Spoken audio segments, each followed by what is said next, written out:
relationship between Morocco and South Africa has always been strong. And Nelson Mandela stayed between 1960 and 1962 in Morocco, mainly in Oujda. When the African National Congress was banned in 1960, and a decision was taken to form a military wing, somebody who's now known as Nelson Mandela went abroad. He was sent abroad to raise assistance for the People's Army that we were setting up. The first country that offered us serious assistance, both in terms of military training and everything else, was Morocco. I said we have established an army. We want our soldiers trained. We want weapons. We want money.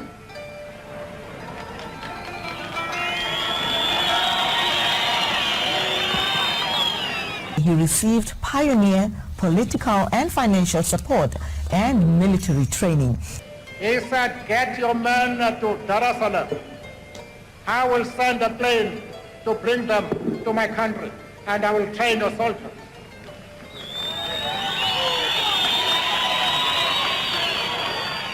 He said, what arms do you want, and where should I deliver them?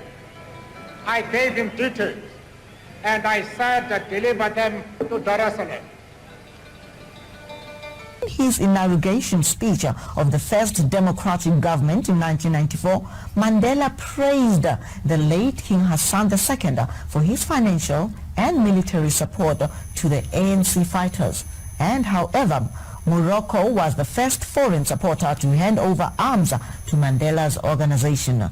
He said, how much do you want?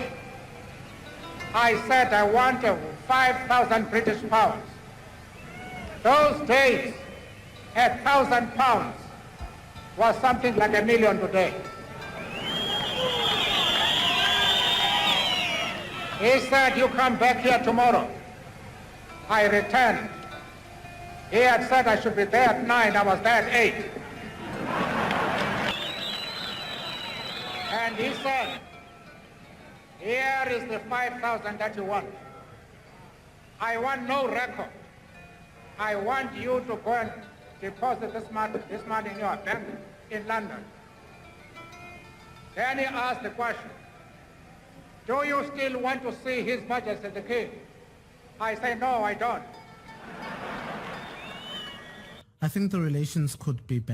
Je pense que ces relations pourraient être meilleures et même bien meilleures.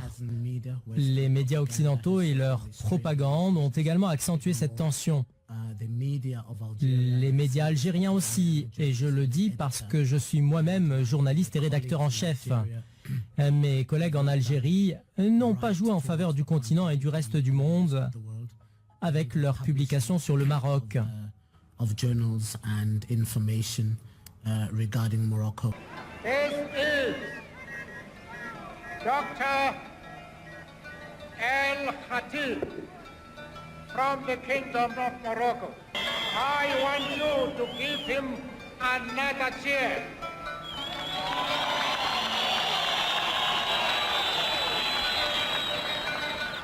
Our thanks go to this stalwart, who was one of those architects of our armed forces.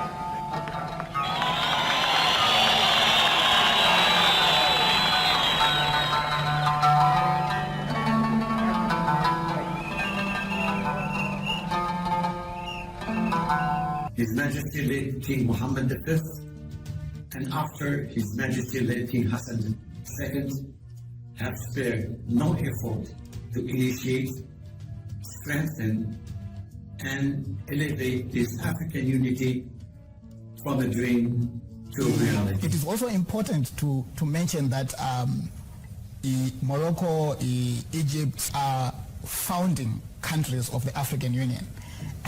Morocco left because of its domestic issues and the sense of injustice from the organization of African unity, but it has come back. So I think there is an interest from these countries to be part of the African continent. This interest has not been fully utilized, I guess, by both, in the case of Southern Africa, so we can say both Southern Africa in the sense of the SADC region and Northern African countries, including West African countries. The relationships and the interactions have not been deliberate, strategic, more focused and more driven. And I think that each country needs to focus on that. We need to see more interaction, not only at political level, but at business level. And I know for sure that Morocco has been on an overdrive to invest mostly in much of West Africa. It's a financial sector, it's big companies. It's been involved in connecting West Africa to North Africa and creating a channel for the transmission of gas to the West. So if this is extended and by all other countries to say, let's focus on the economic interests and improve the livelihoods of our people, let's solve the political and the security issues that affect us, including those issues that divide us, while we converge on key beneficial issues. Calling from the East End, what are your thoughts? Yes, morning, Clement. I hope you had a good weekend. Sure, I did. Yeah, no, Clement, my thoughts on this are simply like, you need to see the story in context, right?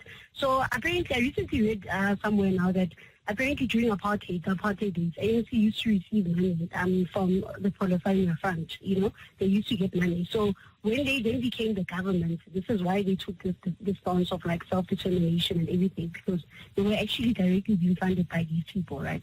So we also need to look and say, is it in the best interest in terms of our country and where it is, in terms of the positioning of Africa, for us to be backing this Western Sahara agenda? And I'll tell you why, right? If you look at Morocco and how Morocco has developed a lot over the years, Morocco has a king, and that king has been very decisive. Similar to like how in Singapore they had that one leader who was very decisive, took very important policy decisions to change society and advance and progress society. The time of fake ideologies has come to an end. The people of Africa need relevant leaderships that put the human dimension at the center of any national or continental policies. Les relations diplomatiques se sont toujours basées sur ce que publient les médias qui influencent l'opinion publique, mais aussi les gouvernements. Et je pense que nos gouvernements ont été endoctrinés par certains rapports inexacts et manquant de partialité parce qu'ils ne provenaient pas de Rabat. Beaucoup ne provenaient même pas du continent.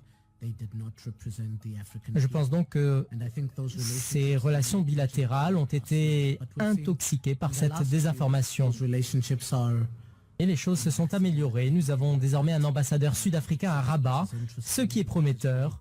Mais les choses pourraient certainement s'améliorer encore davantage. Its relationship with Morocco. South Africa continues, by the way, to work with Morocco. Economically, they've got healthy working relations.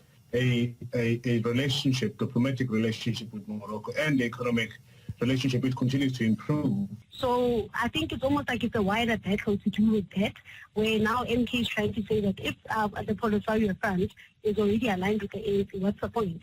Let's give people a different offering and align with the King of Morocco. Because the King of Morocco gives a very different perspective and an offering of how Africa could look like if Africa has a single leader who's there for many, many years and then, advances development.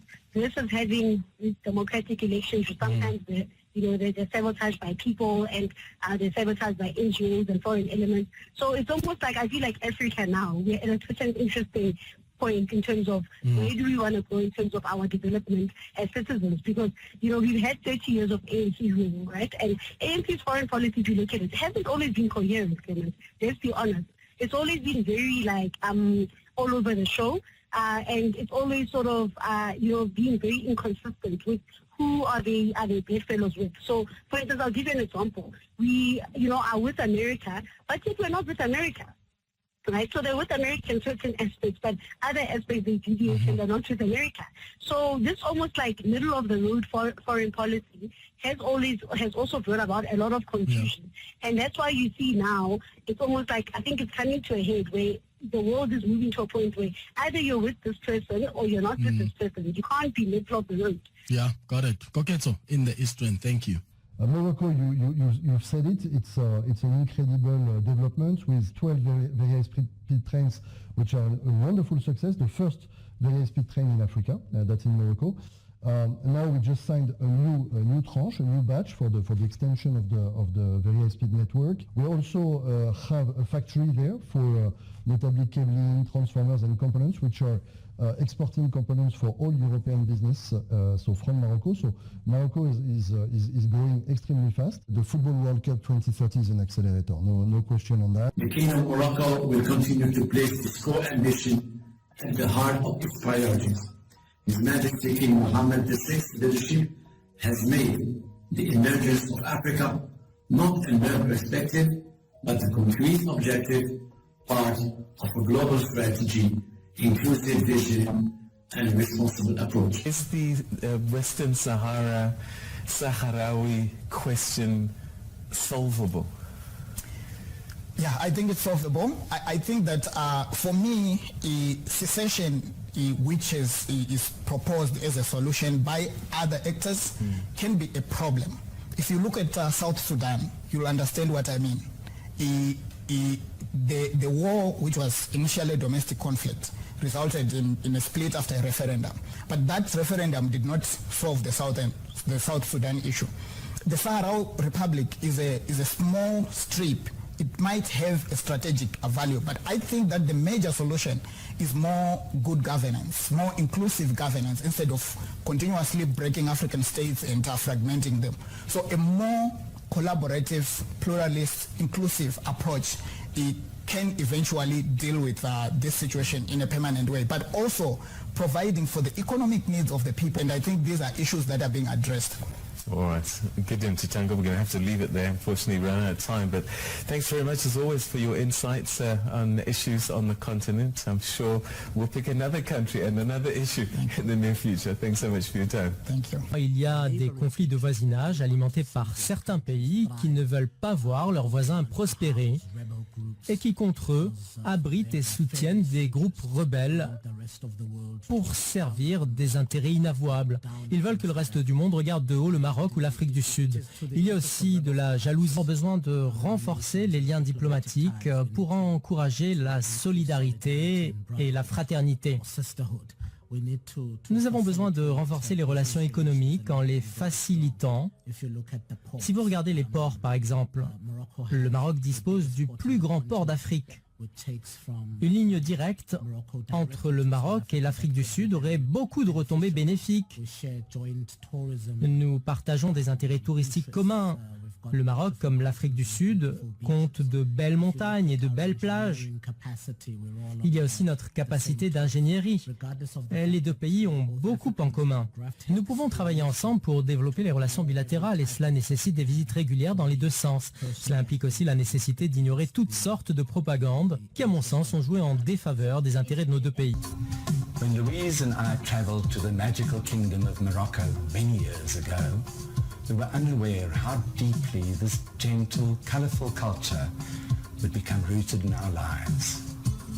We were mesmerised by the colours and patterns of the exotic handcraft, the exhilarating smell of the spices, and the delicious taste of the food. While we were looking for a place to showcase our handcraft, we came across this property, and I fell in love with the fever tree. We did extensive reconstruction and additions to the original house, and this was the start of creating a world beyond our dreams. Moroccan House. We are situated on Atterbury Road in the creamy suburb of Menlo Park in Pretoria. To find us, I always tell people to look for the tower with the red flags near Menlo Park High. Beti Betak. My house is your house. Assalamu alaikum.